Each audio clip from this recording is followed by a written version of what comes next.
Hello and welcome to a brand new episode of Black, White, and Red All Over. I'm Victor Dandridge, the hardest working man in comics. Ryan Seymour, king of Comic Town here in Columbus, Ohio. Oh my goodness. Okay, so we read a bunch. Yes. Again, this was kind of a light DC week. Am I bugging? No. Okay. No, there was almost nothing DC this week. Because I'm like, where are the things? But that's okay. We read some good stuff. Yes. We read some good did. stuff. Literal winners for me mostly are non-mainstream titles. Yeah. So 2/3. Okay, all right. So we're gonna jump into that. Okay, good reads that you should read. We've got what? One that's the same? Just one. Just one that's the same. Where do you want to start? Oh man. All right. Nah, do it. Do it. I need it. The Exiled. All right. So this. No. Pause. Stop. You have to say the full name of this issue. What is this called? Wesley Snipes, The Exiled. Yeah, that's what I'm talking about. From Branded. Whatnot Publishing. Mhm. Soon you'll find our auctions on Whatnot coming up here in about a month. All right. So this is beautiful. It is Blade Runner meets Name of the Rose. Blade Runner meets. Oh, shit, no. Come on, let's go. Wesley Snipes, I mean, this character is a grizzled cop. He's seen some stuff. He thinks there's a conspiracy going on with this like high-end cult, and nobody believes him. Loses his family. I'm hearing Blade. I'm hearing his portrayal of Blade as I'm reading all of this, and it is just beauty to me. Like I love it. If you've missed his presentation as that character and you wanted to see him as like a futuristic cop, it's right here. You go. Spines get ripped out a lot. There's it's like a hammer or maybe like that a spine. is gnarly. Maybe like one of those spork things you use to get oysters. Yeah, it's one of those, but on drugs. Okay. Oh man, that's okay. Yeah. Are we back in that era of like famous people realizing that comics are a vehicle and they put their names on it and therefore okay? Yeah, I think. I mean, Berserker. Like that. You're not wrong. That ripped the top off. It really did. So okay. Maybe Tyrese's book can come back. That would be okay. So speaking of DC Comics, Tyrese did have a book. Y'all knew that. Like that's a deep cut. Okay, DC Universe, Lazarus, Planet, Next Evolution. So this one, I'm just curious as to where they're going with the DC Lazarus Planet stuff. So I grabbed this one just because one, it's like the only DC book that I saw. I don't even know what's going on. There was like Batman Deadly Duo. That's a lot of Batman. Static. Yeah. And Static was in a bag. I didn't want to grab that. So sorry. Okay, so this one again, more of an anthology thing, and that's one of the things I find most interesting about these. When they do the anthology style stories, you're getting a lot more content for less, which is great. When you're looking at who all made this, okay, this is literally the creators list. This is kind of ridiculous. So Ram V, Snyder, Brown, Dawson, Sharma, Braga, Martinez, Morales, Brandt, Barreto, Herms, Guimarães, and Stein. So you can find something that you like in here. Like you have to. Like without question, you have to. Characters wise, not all of them were super appealing to me, but some of them were kind of interesting. We start off with a Red Hood story, which is that's cool. We see some Waller action in here, which I always love. Yeah. So there's some interesting things here. It's setting up kind of, I don't want to say maybe like setting up C-list characters and the stories that they're going to be affected within this whole Planet Lazarus thing. So it's kind of one of those things where like, hey, maybe you don't like the mainstream guys. Maybe that's too on the nose, and you kind of want those rough and tumble, gritty people. There you go. They're accounting for them too. So it's kind of an interesting. Yeah. So still a weird one for me because like, if this is happening all over, right? Why isn't it just happening? Like it should just be like the thing, yeah, right? But it's not. So this is curious here. Alrighty. From Marvel Comics, it was really solid. It was really fun. Red Goblin #1. Pacnadel and Balzaldua and Curiel are the creators on it. All right. So this is Normie Osborn. Okay. Norman's grandson. Yeah.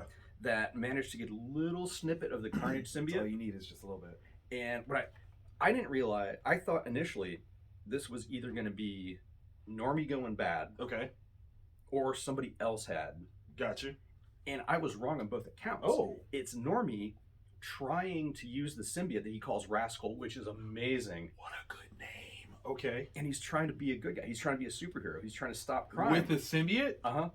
who is not fully bonded to him yet. Oh, and kind of has a mind of its own. Oh. Like, it's weird because it's like they're both little kids, except one of them eats people. Yeah, and so it's their back and forth, and it's like super fun. It's super playful.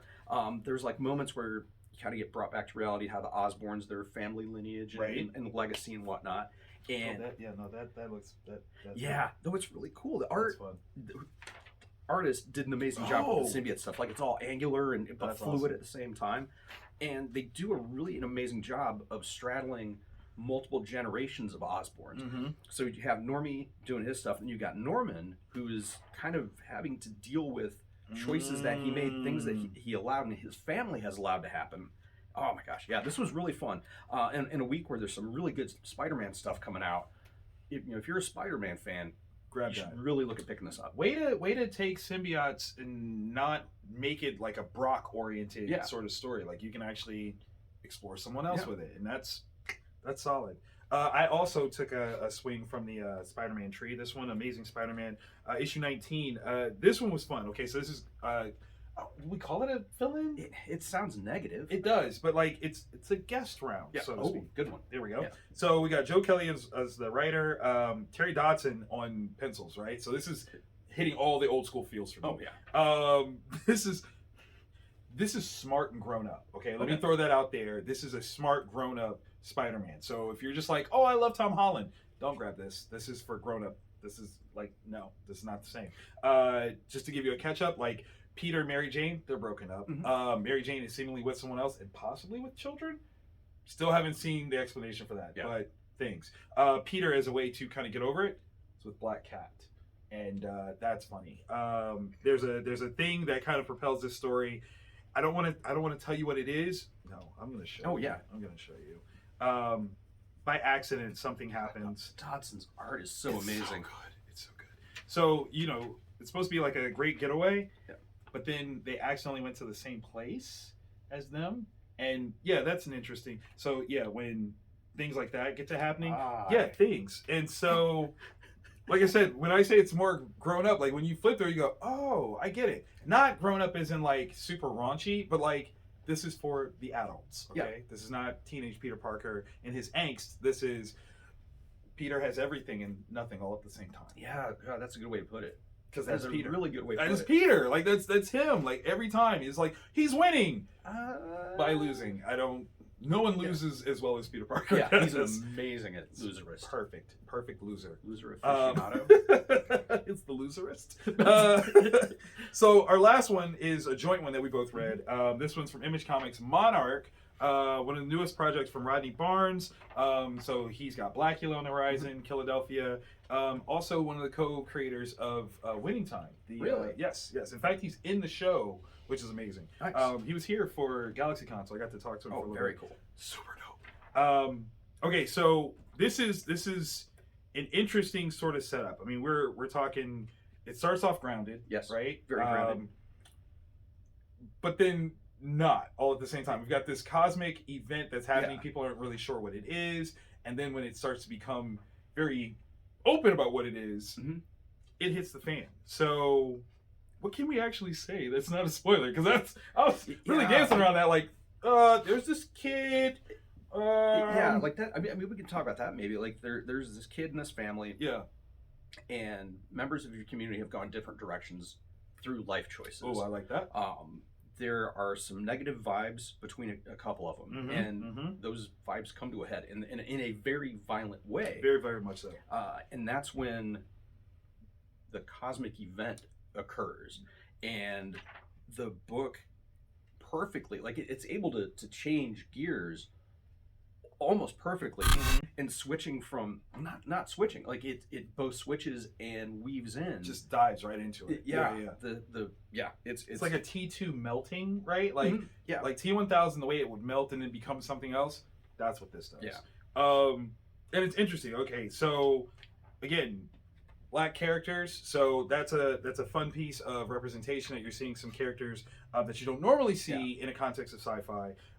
Where the phrase monarch comes into play, we don't know yet. So I think that's one of the big things about this is going to be a slow build, right? This is not just a matter of, oh, I read it, I know where it's going. No, you don't.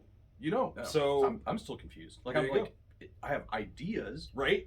but I don't think I'm right. Yeah, can't project. So in a lot of ways, that's a great thing, right? If anyone's ever like, oh man, you go to comic book shops and you only see the same old thing over and over. Right there. That's different. That's different. So grab it. Grab it. Grab it. Okay, so on to the must-reads. Yes. We have all three the same. Yeah. I don't know where to start, though. That's tough. That is tough. Like, this was the one that caught me completely off guard. Literally book of the week for me. Yeah. Okay. All right, so let's say it. You want to save on that one? Yeah. All right, let's do Avengers. Maybe just go yes, that alphabetical works order. for me. That works for me. I like where you're at. Okay. Well, I didn't realize that was. I didn't until Good job. Good job. Okay. Avengers: War Across Time, issue 2. Paul Levitz, Alan Davis, Rochelle Rosenberg. Love you, Rochelle. Okay. This. I saw. Okay, so walk with me on this one. Mm-hmm. Kevin Gravas. Okay, so he's the co-creator of Blue Marvel. Okay. Also one of the Lycans in the Underworld series, the big bald black guy. Yeah, him. He was talking about how, like, if you've missed old Marvel, like, that's what this is. Yeah. And he's so not wrong. Like, we said that on the first issue. We're doubling down now because, oh my gosh. Okay, here's the thing that I love the most about this. It is the way that they have these top tier characters, but still make them accessible to be beaten. Yeah. Even if it's a matter of holding off someone and being like, no, I'm holding you to a standstill. They don't write them that way anymore. Oh, yeah. Like, it's such a trumped up sort of like, I will smash everything. This is so grounded. Yeah. It's refreshing. Yeah. Super fun. Because you've got the Billboard members of the Avengers. You got Thor, Iron Man, Cap, and they want to get into the Baxter building. Right.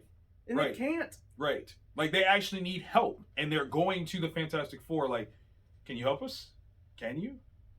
It just, I don't know. The way that this circumstantially is set up is so Silver Agey fun. It is 100%. Oh my goodness. Because you've got the meta plot. Yeah. Where they're trying to stop Kang. And then you've got each issue has its own pitfalls. And this one, hilarious. When was the last time this character has seen print? Has he? Like, that's almost the way I felt about it. Like, literally, who? But yes, absolutely there. And then the outcome at the end. Yeah. Like, what a perfect, like, oh snap. Like, can you imagine back in the day, right? We're talking late 60s. You know the rules, right? You know all these characters, and all of a sudden that happens. Like, yeah. Because it makes sense. It's not like you're like, you're pushing. Like, no, like 100% makes sense. Son, of course I can. What's wrong with you? Yeah, yeah. This was good. This was good. I love the little cameo. Yeah, because that was fun. Yeah, like for no reason. It's that back in the day with the old school Marvel stuff. If something took place in New York, it took place in New York. In New York, and anybody and everybody could possibly show up. Yeah. And why wouldn't that person would definitely be there 1,000,000%. And I love the I'm gonna go do this now. Yeah. Amazing. They've got it. Amazing. Which is it makes me so happy. It makes me so happy. So definitely grab this one. It's building to something larger. Again, if you are new to making comics, you need to pick up stuff like this because you need to see how comics work. And I don't even mean that like pejoratively. Like, this is old school talent. This is the stuff that the reason why Paul Levitz and Alan Davis are still in the game is because nobody does it better than them. Yeah. Like, yes, please, and thank you. Do that. Okay, next, the book that's the hardest to say. From Boom Studios, Justin Jordan and Brom Revel. Harrower. I can't do it. Harrower, #1. I hate you guys for making me struggle to say this word, but I hate you even more because it's a really good book. Right? Okay, the context that I got from this is, okay, this town in New York is essentially like Haydenville, Illinois, right? So if you don't know Haydenville, Illinois, shame on you, #1. It's the locale of most of the Halloween stories. So the idea is that there's something here that some people believe in actively. Some people don't. Some people don't. Some people are doing things traditionally in reverence to, whether they believe it or not, but it's still kind of like, hey, this is what we do. Yeah. Maybe it stems away the boogeyman. I don't know. Like, it's this world. But you immediately come into this very well-established grounded space. Yeah. Got that 80s slasher, early 90s slasher kind of vibe to it. So you immediately, you're there. You've you're a part of it. You're enjoying it. The characters that you're supposed to like, you like. Yeah. The what you're not supposed to. You're like, I hate you. Want to punch you. I will say this: in terms of openings, it starts off with a quiet opening that punches you in the mouth. Right? Yeah. You're like, oh. Like, I love how they're actively telling you the story before you even understand what they're telling you, which is great. This overall is like a love letter to those slasher flicks, and Scream especially, like as a self-referential one, definitely in the high school aspect of it. Yes, like 1,000,000%. So much of it is just really, really good. It almost carries like a twisted Scooby-Doo vibe. A little bit, yeah. Like if Scooby-Doo was adult. Yeah, but not Velma. Yeah, not Velma. We don't mean that. We said Scooby-Doo. Yeah. Okay. Yes. This was a lot of fun. Yeah. I'm really curious as to how this is going to continue building. The character. I mean, this. I didn't see that plot twist at the end coming at all. Oh my god! I thought they were referring to something else. Right. And then you're like, wait. How hardcore is this dude to not be phased? I don't know if I would come home. Seen some stuff, right? He has seen. He has done. Like, he has to have done some things. There's no way. Yeah, because you don't walk into that and be like, dang, Tuesday. Right? Like, one does not. Like, this is grotesque, even by my standards. And like, I'm like, where did they get all those nails from? Where's his socks? And these are the questions. These are the questions. And the art and the color choices just convey the story perfectly. Absolutely fabulous. So if you're looking for something kind of horrific, in the very like traditional like slasher horror movie sense, this is where to go. And they've got so much they can build off of. Yeah. Because you've got that small town, you got secrets, you got people that believe, people that don't believe, teenagers that are stupid, and and things like the lips. Storm. It's the lips of the thing. It's very Fire Marshal Bill, if you will. Yeah. Let me tell you something. Like, this is dark. This is dark. This is fabulous. So, Harrower, number one. If I'm not mistaken, this is part of the Boom returnability program. So at some point, it will become strip cover returnable. So pick it up before. Get it. Okay. Had no preconceived, no nothing. The cover was fun. I'm like, sure. Title is catching. We are talking about how I became a shoplifter, issue 1. From Sumerian. And Sumerian has the hard sci-fi, grindhouse B-movie vibe, right? Super trippy, horror, like that kind of thing. And they do it amazingly. I went into this kind of expecting the Sumerian vibe, and instead it is totally different. Totally different, but 100% awesome. Amazing. Okay, this is how you do it. Okay, let me just say that right now. This is how you do it. So first of all, okay, funny haha. I wish I was wearing. Actually, I am wearing, but I'm not going to show up for you guys. I literally thought for like 2 seconds that this is my geeking logo. Swear to God. Oh my God. Swear to God. I had to like flip, like, is it? And then I was like, oh no, it's not. Okay. That would have been awesome. I was so hyped. Like, they know me. Like, I'm everywhere. Okay. So the amount of people that worked on this book, phenomenal. Tom Fogel, I think that's how you say that. Daniel Hilliard. Is it Hilliard or Hilliard? I don't know. I want to meet him and find out. Yeah. Right? I got to find out. Jimmy Kuja or Kukaj? There's a ton of people. There's a bunch. Gabriel Falzone, Jordi Perez, and Chris Peter. Like, literally, hats off to y'all because y'all killed on this one. Okay, so we start off with two friends, right? As all good stories are about two friends, two troublemakers. And we kind of see like, these guys are wild. The photographic evidence of their stupidity is just it's so perfect, okay? When we say like we're so glad there wasn't social media, these guys didn't get the memo because they basically created their own. And hilariously so. I mean, some of the stuff they've done, you're like, wow, this poker game? I'm like, why did I never think to do that? Right. What a great poker game. It's like, I haven't done that. Yeah. I haven't done that. No? Okay, that's good. That's good. I'm glad that you haven't. Yes. You've done this? Oh, yeah. That's so tedious. Okay. Yeah. All right. Fair game. I'm with it. Yeah, it is, but it's worthwhile. Yeah. As long as it makes you happy, that's what matters. Yeah. Eventually. In the moment, maybe? I don't know. Okay, so these two guys we see as their relationship becomes this thing, right? They are two lovable losers.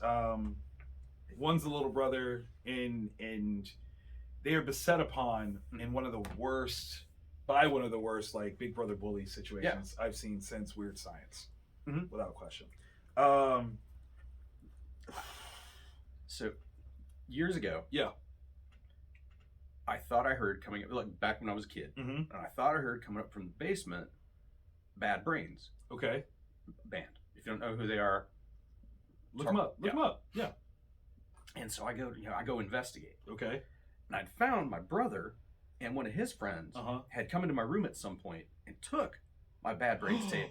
And they were I've been this. Yeah. Oh. And not like from the good like character building way. Yeah. I was that kid. Oh, okay. All right. So chickens come home to roost. This is what we see in the worst Big Brother bully scenario, right? I mean, he's so hardcore and bigger, and the only way that one can get their revenge is to wreck shop emotionally, mentally. And they do, but in doing so, they begin a life of petty crime. In order to affect this revenge, they're going to have to steal some stuff. Yeah. And it starts to get good to them. They are consummate, like, let me figure it out, right? Like, I can con my way into just about anything, or out of just about anything. And they do. And this is so amazing. Like, I don't even know what that actually is. Like, I have a thought, but it looks like a what? Beer bong, but these weren't even out in '97, which made that even like, I'm like, wow. Yeah, I hate that I noticed that too. I mean, no, I had to Google it. I don't even know what that is, so I'm just keep moving. I'm telling myself. This was hilarious. Can you imagine, like, hilarious, like walking into seeing your kid's closet like that, and just like, I don't know if I failed. I don't know if I succeeded. The way these parents react, there is true failure. Okay. Yeah. And the funny part is, like, you didn't see it coming. Like, look what your son's wearing. Like, how did you not? Come on. How did you not? You had to know this was an opportunity, a possibility. But yeah, you talk about like hardcore. That's how you get revenge. Good job. And that's where that story ends. Yes. It is a anthology. Yes, it is. With these two characters running through, and a year goes by each time, and their misadventures. Oh, this one broke my heart. Broke my heart, man. Because dude was so hype. He was so hype. He was winning. And then he Peter Parker. And I was so about to say that. He Peter Parkered himself, man. Yeah, because it's that awkward teenage years where you're like you have a crush on these people, and you finally think they're reciprocating, and you're sent on a mission to get alternative smoking opportunities. Yeah. And just one of the most amazing, touching, and hysterical for all the wrong reasons. Absolutely. Stories. And then the backstory of how right. And you're like, because I didn't. Whoa! It escalates so quickly, so very fast. It's scary, but yeah, like absolutely hilarious. And then again, like this, yeah, the third picture or third chapter, man. What I'm curious about, is they totally say the group in this one, yes, but for this one they don't. No, they don't. Which there's got to be a backstory. There's got to be some allowance that they have to say that group. Yeah. Or because of the culture surrounding said group, that it's now open season. Like, you can't get mad because you literally created this culture. Yeah. And this is what this is. Yeah. And there you go. So I'm making fun of not the group, but the culture, potentially. So yeah, it's hilarious. Yeah, because once again, their parents are confronted with stuff that their kids have done, dumbassery, and they just need to know. Like, is this what you are? Is this the type of person you are? Is this what you're into? And oh my gosh, because that's got to be the worst. Oh, like, man. You talk about an accidental, like, I'm just running in again. Oh, this one's going to haunt me forever. But here's the thing that got me, though. They still got it developed. Yeah. Which, if I'm being honest, like, that's the moment where I'm like, I don't believe them. I don't believe that that's what actually happened, because you still took the time to get that developed. You didn't ditch that camera like, nope, never again. Or you didn't give it up to the person's like, so this is what we tried to get for you, and it went horrible. Yeah. Don't. But if you do, know that we did this for you. Yeah. Instead, they're like, no, I'm going to get it developed, because you can get a Kodak or whatever those 1-hour photo mats are. I bet he got multiples. He had to. Of course he did. God, can you imagine being the poor son of a... That's like developing the film and then you see it? Forget that. I'm more worried about the person that's in the picture, and did he realize what happened? Like, did he even, in his... That's some arch enemy nemesis origin stories. Forever. Man. Oh, I must destroy you and your bloodline. And that's why they can't say. Okay, so in that regard, oh God, that would be hilarious. Right? That would make sense, actually, to why they could do one and not the other. When you read it, you will know exactly what we're talking about. Yeah, and this is another one that if your shop ordered through Lunar instead of Diamond, this is returnable. So at some point, jump on it. Yeah, so jump on it before. Yeah, ASAP, like right now. Some great books that we read, that we reviewed. To recommend. I'm sorry, we didn't check out the prices. I didn't do that. Let's see. So four. So 13 on my Goodreads. You should. Yeah, 13 on mine. Nice. And then for these, we're looking at 4, 9, and 13. Hey, not bad. So $13 for your classic fare here, which is pretty good. Especially if you look at this one as multiple chapters, you get a lot of stories for that. So yeah, that's some good reading, man. Get these books. Hit up your local comic shop. Grab some cool things. We've read them. We've reviewed them. We recommend them to you. Yep. Now you got to do the thing. If you enjoyed what we said, click that thumbs up. We need that love.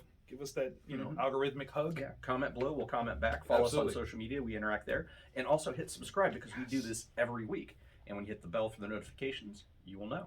There you go. We'll see you guys next week. Bye.